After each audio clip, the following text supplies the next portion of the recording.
সৃজা মলিন মুখে সন্ধ্যার দিকে চেয়ে আছে। এটুকু মেয়ে কত কিছু সহ্য করেছে। সন্ধ্যা সোহার দিকে তাকিয়ে মৃদু হাসল। সোহা নাক টেনে বলে, শোনো, আমার ভাইয়া 1 নম্বরের বজ্জাত, কিন্তু মাঝে মাঝে আবার অনেক ভালো। দুটো ভাই মিলে তোমার গলার অপারেশন করলে তুমি আবার কথা বলবে। উফ, আমার ভাবতেই কী যে ভালো লাগছে।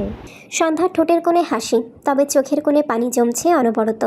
ডক্টর বলেছে সম্ভাবনা খুবই কম। তাছাড়া সেদিনের পর কত বছর পেরিয়েছে, সে আর কথা বলতে পারবে না, সে বোঝে। সৌম্য পেছন থেকে বলে, এখানে কি করছিস বনু? সন্ধ্যা পিছু ফিরে দু হাতে সৌম্যকে জড়িয়ে ধরে। কত বছর হয়ে গেল সে কথা বলতে পারে না, ভাইয়া বলে ডাকতে পারে না, মা বলে ডাকতে পারে না। কথাগুলো ভেবে সন্ধ্যার দলা পাকিয়ে কান্না আসলো। ভাইয়ের বুকে মাথা রেখে ফোপালো। সৌম্য বাঁ হাতে সন্ধ্যাকে জড়িয়ে নিয়ে ডান হাত সন্ধ্যার মাথায় রেখে বলে, কেন কাঁদছিস বনু? সন্ধ্যা যেভাবে ছিল সেভাবেই থাকলো। সৌম্য অসহায় চোখে তাকালো। একটু পর সন্ধ্যা মাথা উঁচু করে সৌম্যর দিকে তাকায়। চোখ মুখ লাল করে ফেলেছে। সৌম্য সন্ধ্যার মুখে মুখ মুছে দিয়ে বলে, এভাবে তো বোকারা কাঁদে। তুই কবে স্ট্রং হবি বনু? সন্ধ্যা নাক টেনে মাথা নেড়ে বোঝায় সে স্ট্রং হয়ে যাবে। সৌম্য মৃদু হাসলো। সোহা সাধনের পাশে গিয়ে বলে, তুমি আমাকে আর মারবে না বলেছ। সাধন সোহার দিকে চেয়ে রেগে বলে, তুই আড়ি পাতলি কেন? এজন্যে মার খাবি। সোহা রেগে বলে, আবার তুমি আমাকে মারতে চাইছো? তুমি জীবনেও ভালো হবে না। সাধন একটু হেসে বলে, এখন থেকে শুধু মুখে বলবো। সাধনের কথা সবাই হাসলো। সোহাও হাসলো। সে তো ভাইয়ের ভালোবাসা বোঝে, কিন্তু সারাদিন ঝগড়া মারামারিতেই সময় কাটে। গত রাত একেবারের জন্য আকাশ চোখ এক করতে পারেনি। সন্ধ্যার চিন্তায় মাথা ফেটে যাওয়ার উপক্রম হয়েছিল। সবার আগে আর্টিস্ট দিয়ে সৌম্য আর সন্ধ্যার দুটো স্কেচ তৈরি করে নেয়।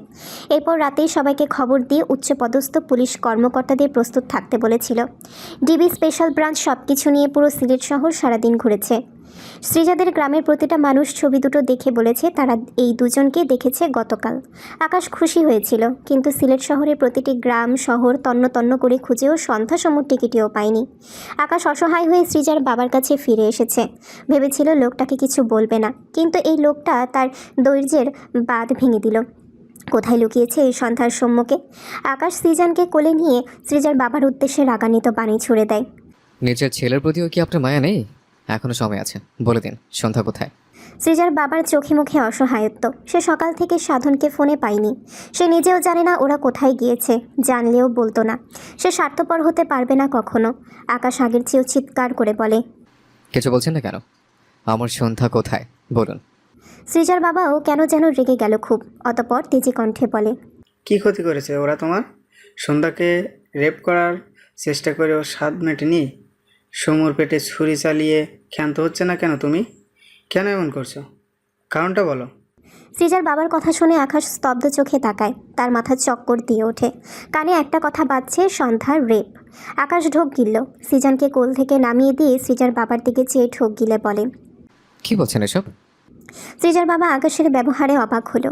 এই ছেলে হঠাৎ এমন শান্ত হয়ে গেল কেন? আকাশ শ্রীজার বাবার সামনে দাঁড়িয়ে হাঁসফাঁস কণ্ঠে বলে, কি হয়েছিল সন্ধ্যার সাথে? শ্রীজার বাবা আরও অবাক হলো। অতপর ভ্রু কুঁচকে বলে, সন্ধ্যাকে রেপ করার চেষ্টা করা হয়েছিল। একটু থেমে কণ্ঠে তেজ নিয়ে বলে, চেষ্টা করা হয়েছিল কেন বলছি? সন্ধ্যাকে মানসিক রোগী বানিয়ে দেয়া হয়েছিল। মেয়েটার মুখের দিকে তাকানো যেত না।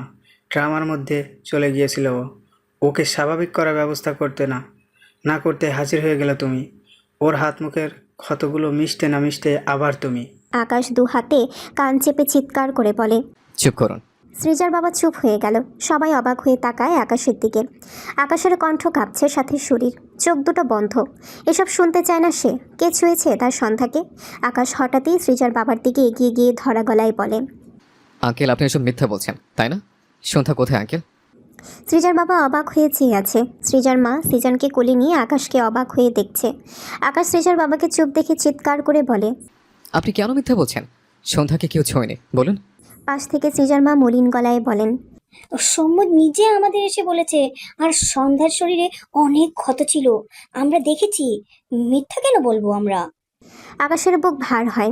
সময়ের পাল্লা যত বাড়ে দেহ জুড়ে ব্যথা তত বাড়ে। এসব কি শুনছে এসে? এসব শোনার মতো শক্তি তার নেই। শ্রীজার বাবার কাছে এগিয়ে এসে শ্রীজার বাবার ডান হাত তার দু হাতের মাঝে নিয়ে অনুনয়ের সুরে বলে, আঙ্কেল প্লিজ বলুন, আমার সন্ধ্যা কোথায়? সৃজার বাবা ঢোক গিলে এই ছেলে কোন দিক থেকেই তার কাছে সৌম্য সন্ধ্যার জন্য খারাপ লাগছে না।